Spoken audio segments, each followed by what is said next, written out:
Greeting from Longfords Farm outside of Rotorua, New Zealand, and I found myself at a very, very special place. It's one of the unexpected surprises so far of this trip down under for me. And as I start this video, I thought that I was going to do this just primarily for my own benefit, because I really want to be able to capture this experience, if only from my own memory, but quite interesting story as to how I found myself here. And I thought I'd just take a moment and preface a thought that I had with a little bit of a story. And for those of you that follow me regularly, I grew up in a little town called Euclid, medium-sized town called Euclid, like the mathematician from the Greek times. And I grew up in a small town in Euclid with 9 brothers and sisters. And my parents, they did everything they could to give us a good upbringing. We had all the basic necessities, the food, shelter, clothing, and some extras as well. But as you can imagine, raising 10 children on one income, I often will tell people that my mother had 5 children at one time under the age of 5. She had a 4-year-old, a 3-year-old, a 2-year-old, a 1-year-old, and a newborn. And I came in number 6.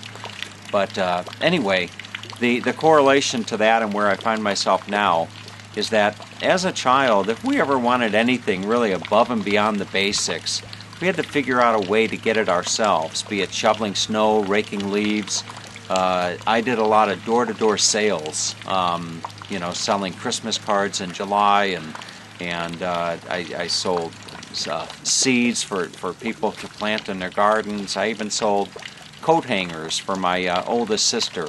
That was probably the very first thing I sold door-to-door, were coat hangers. They were a brightly colored aluminum coat hangers that was sold for $3 for $1. And my sister Carol, she would give me 10 cents. 10 cents per set that I would sell.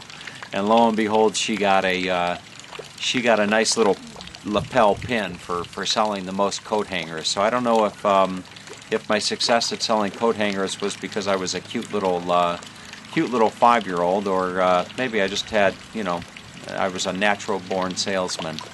But anyway, that experience, I think, over the years doing the door-to-door sales and that type of stuff, really gave me a good foundation for learning to, deal with people and be engaging with people. But getting back to anytime we needed something outside of the box, or outside of the basics rather, we had to think outside of the box as to how to get that. And when I was probably about 15-20 years ago, I wanted to travel, and I saved up some money to go to Europe, and I fell in love with Europe. And I wanted to go back, and not only did I want to go back, but I wanted to be able to share my travels with people as I experienced them.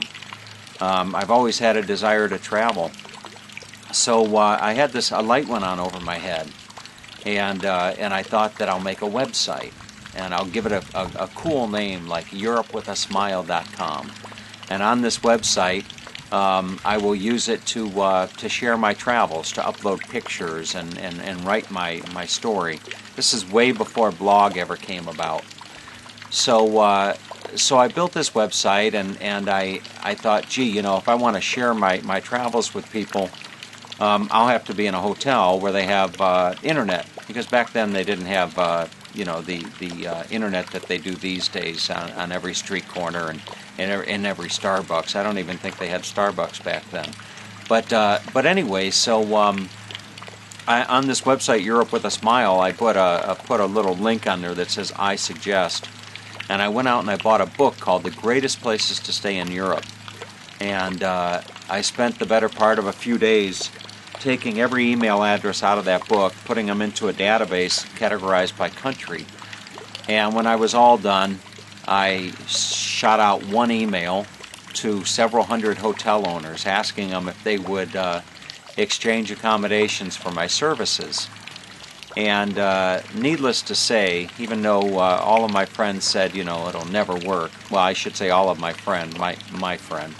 I only have one friend. But, no, I have a few, I think.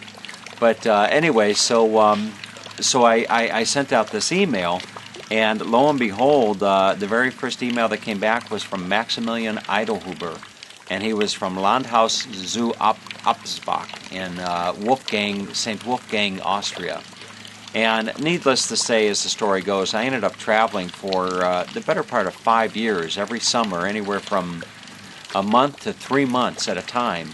And in doing so, very seldom did I ever pay for accommodations. I would exchange my services. And my services being everything from web design to taking pictures of hotel rooms to doing 360 panoramas. My services, whatever that entailed. And in the process, I got some pretty nice gigs. I stayed in a castle on the border of Austria and Hungary, where the English patient, the original English patient individual was born. Stayed in a hotel or a home where Bach was living. Slept in the same bed as Bill and Hillary Clinton, even though I shudder to think of that. But I stayed in the same bed as same hotel room in Birmingham. I think it was Birmingham, England. But anyway, so that brings me to this, to where I'm at this evening, and that is when I came down to New Zealand. I was coming down here for 2 to 3 months, but I thought I was going to be taking these little weekend trips. And being the frugal guy that I am, I didn't want to pay $100, $150, $200 a night, even though I could probably swing that. And anyway, so I found these online resources of bed and breakfast in New Zealand, and I took about an hour of my time, and I put together this mailing list of about 150 bed and breakfast across New Zealand. So a couple weeks ago, I wanted to start seeing a little bit more of New Zealand before I leave for Australia. And what I did was I sent out one email again to 150 bed and breakfast. And there were the expected replies coming back, no thank you. There were a few coming back saying take me off your mailing list. There were some coming back that said they'd be happy to exchange a night for, some pictures. And then lo and behold, this woman from Wellington emails me. Her name was Sarah. And she said she had 3 properties. And anyway, long story short is that here I am at the Longfords Farm, which is not a dairy farm, it's sheep farm. They've got over 6,000 head of sheep. And they've got the sheep, and they've got, what else do they have here? They have horses. The daughter of the Fenella, the woman that I'm staying with, she's 78, and just a heart of gold. So anyway, I'm staying here, and the service, I was kind of unclear as to what service I was to provide in exchange for my accommodations, and teach Mom how to Skype, help Mom with her computer. Well, this 78-year-old woman, not only does she have a heart of gold, she has the energy of a 19-year-old. She's running around this place all the time, just taking care of her roses or doing this or doing that. She doesn't have the patience to really sit at the computer and let me help her learn Skype and stuff. But I've made myself available. So anyway, that's where I find myself now. I've been here for the better part of, I've been here 2 nights. I think tonight will be my 3rd night. Tonight will be my 3rd night, and I'll be here 1 more night before I head down to Napier. So with all that being said, I'm going to give you a tour of this place and just kind of show you how magical it is and how fortunate that I am to have found myself here to the Longfords Farm here outside of Rotorua. Okay, so here is the home that I have been so fortunate to find myself at. And look at all of the beautiful, beautiful roses. You know, I think there's a song that goes, I beg your pardon, I never promised you a rose garden. Well, Fenella, she was promised a rose garden, and she apparently got one, because it is just really, really, really beautiful. And she has lived here quite some time, and it's just a beautiful home. They raised 3 children in this home, and I'm not sure how many acres they have there. There is Fenella, and her hearing is just, I wish I had her hearing. So how many acres do you have? 2,700. 2,700. Right. Wow. And how many sheep? Oh, 6,000 or 7,000. Uh-huh. Depending on the time of the year. Because we're getting rid of the lambs now, so there aren't quite so many. You're getting rid of the lambs? Yes. Okay. All right. When they're lambing and the lambs are little, then we've got twice the number. All right. Because they all get thin. And what time is dinner? 6 o'clock down at Sam's. 6 o'clock down at Sam's. Okay. So Sam is her man friend. Sam's my lover. Oh, Sam is her lover. You sure you want to say that on the camera, huh? Absolutely. Well, Sam is her lover.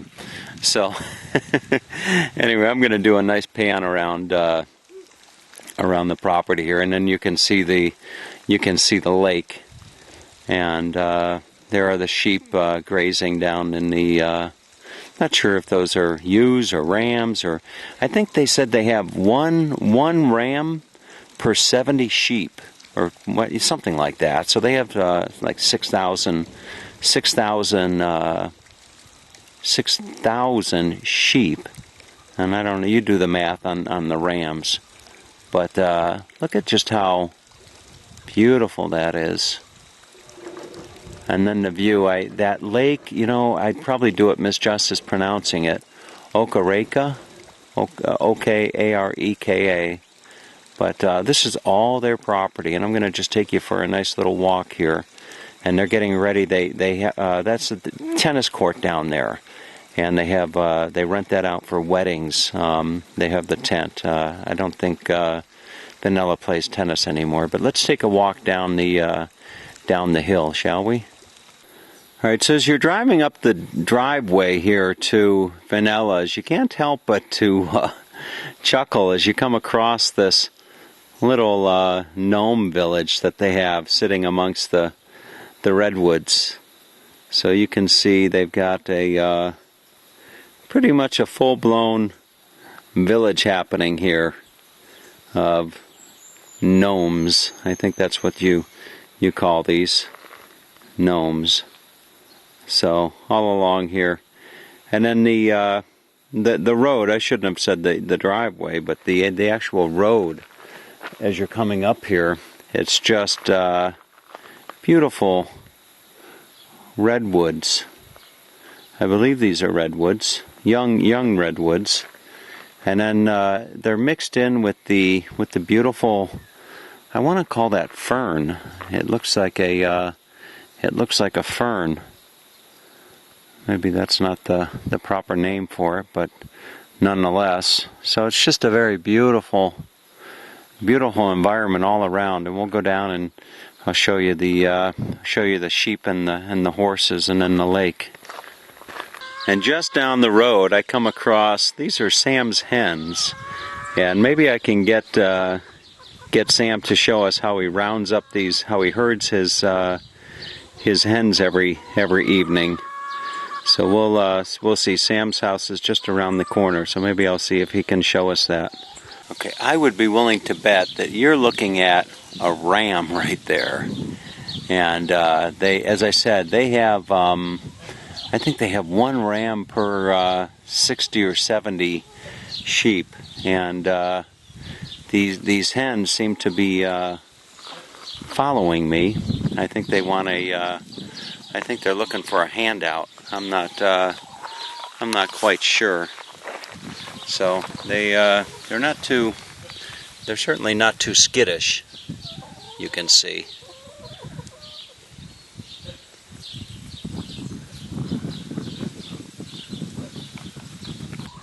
And here you're looking at dinner.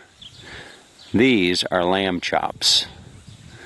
So they don't know it yet, but they're going to the freezer processes tomorrow. I think that's what they call it, the freezing process. So these are your lambs. The ewes, I watched them get loaded the other day, and these are the babies. They're about 5 months old, and when they ship them out, the day that they're going to ship them out, they pull them into the pen over there so they're not eating, because they don't want them to dirty up the truck on the way to the processing. So I don't think they really get a last meal, you know. So anyway, let's continue on down the road and see some horses, shall we? They really are cute, though. Sheep, sheep, and more sheep. Look at all of these sheep here.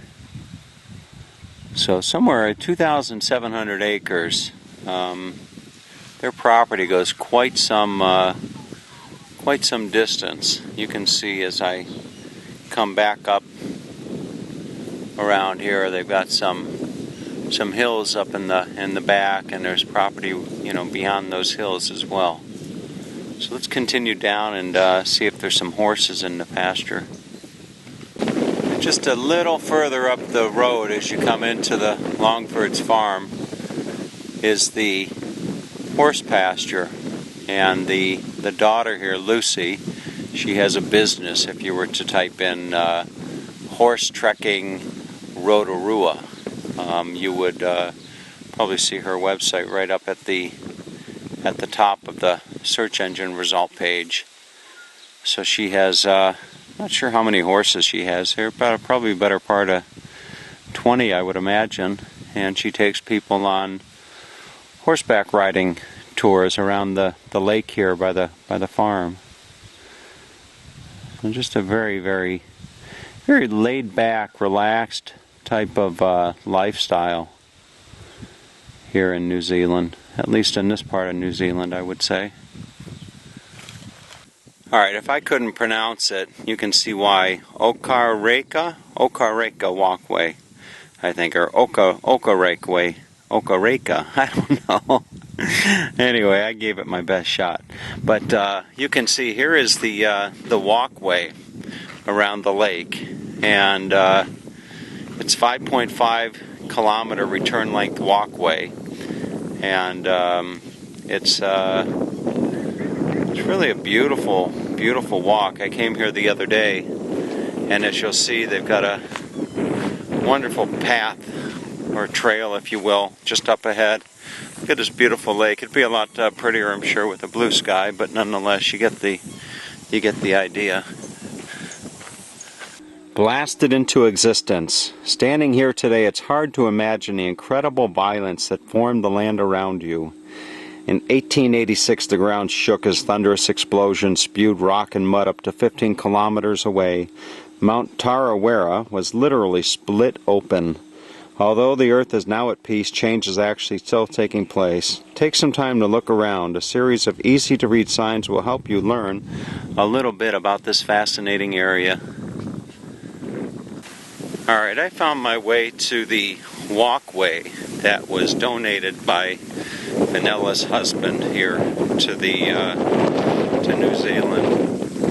He put this in, and you can see their home. This is all their property. Vanella was telling me actually that their property actually went into the lake at one point in time. Their property is right up there. You can see where the tent is being set up for the wedding. But if I come back down around, you'll see the walkway is going to take me around to I think that's called a bird hut right over here, where you can view some of the waterfowl. So we'll go see what's swimming around.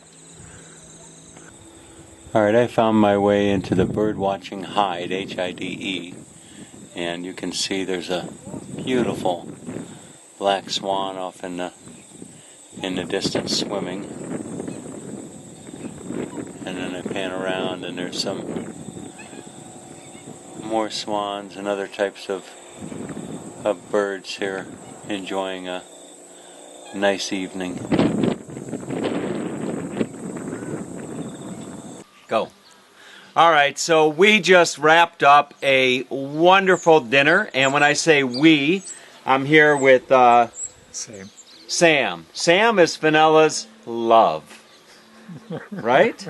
You are Fenella's love. Yes, yes. And Sam, you know, to look at him, you might think he's a grumpy old man, but not at all. He's he's a precious, wonderful, wonderful gentleman. And Sam is the owner of those hens that we saw walking around earlier. And the other night when I was here, this is the second dinner that I've had the opportunity to share with Sam. Sam's a great cook. If you're ever in Rotorua, look him up. Oh, he's a good cook. Right? Isn't that right? All right. But Sam, the first night that I was here, he did something that I've never seen before. He herded hens. Right? And it's kind of interesting to see. So I thought, you know, as we were walking down, I was showing you his hens. How many hens do you have? 10.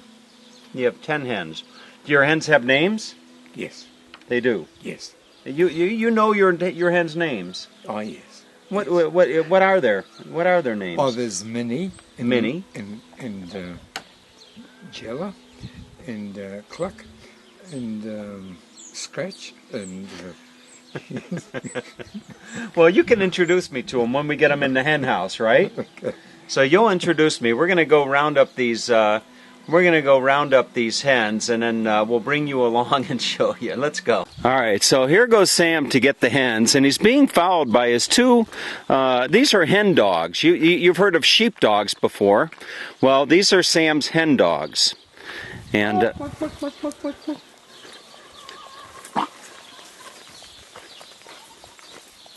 Look. Oh,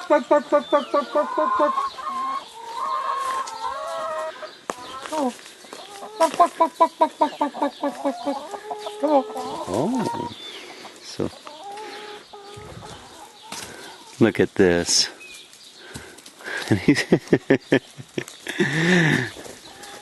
No, I don't see the dogs doing much work. Is this a sight to behold or what? So here is the hen house, and as I understand it, Sam built this hen house. Isn't that something?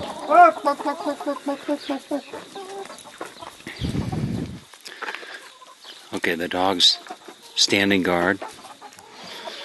Oh. Okay, so let's step on inside. Here we are. We're in Sam's hen house. Now, interesting thing here in New Zealand, Sam, these hens don't have too much to worry about, do they? No.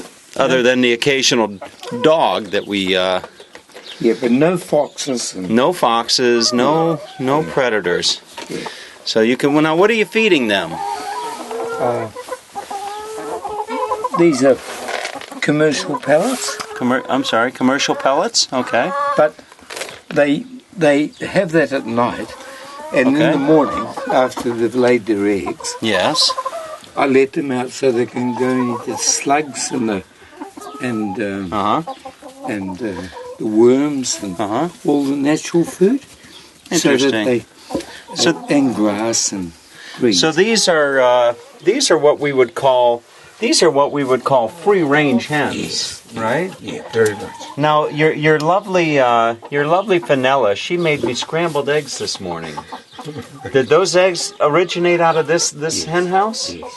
And you built this hen house, didn't you? Yes.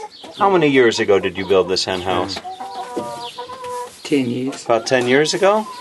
Wow, it's really nice. And you have 10. You wanna introduce some of those folks out there watching this to some of these hens. What, for example, what's this hen's? Oh, you actually can hold these hens, huh? Yeah. And what's this hen's name? She's Flossie. Flossie. Yes, and she's got a green tag on the leg. Oh, is that how you know their names? They have tags. Yeah. You get pretty attached to these hens, don't you? Huh? Not really. No, you don't get attached to them? No, they just...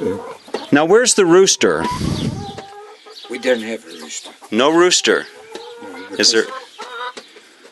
The problem is that roosters lay very early in the morning. Uh-huh. Crow. I see. And some people don't like being woken up at 3 o'clock in the morning. Ah, I understand. Well, that would make sense. I don't like being woken up at 3 o'clock in the morning. All right. Well, listen. Thanks for showing us your hen house and wonderful up. Oh, look, there's some eggs. Yes. Yes.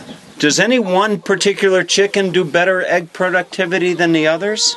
No, they're pretty good. Mostly 100%. They're all contributing.